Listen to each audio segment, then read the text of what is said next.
Жалғастырамыз. Оралда террористік топ құрт деп айыпталған радикалды ағымның 8 мүшесі сотталды. Облыстық соттың судьясы мәлімдегендей, өздерін діни жамағат деп жариялаған Жаңақала ауданының тұрғындары ішкі істер бөліміне қарулы шабуыл жасамақ болған.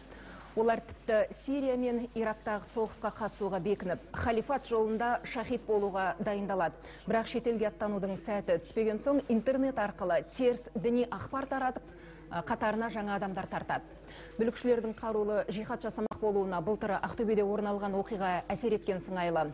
Сот үкімімен дүние мүлкі тәркіленіп, 6 жылдан 15 жылға дейін жаза арқалады.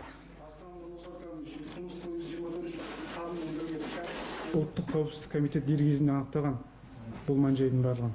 Егер анықталмаса, аудандық ішкі істер бөліміне шабуыл жасау мүмкін еді. Айыптау актісіне сәйкес, тамыз айының аяғы, қыркүйек айының басында деп жоспарлаған.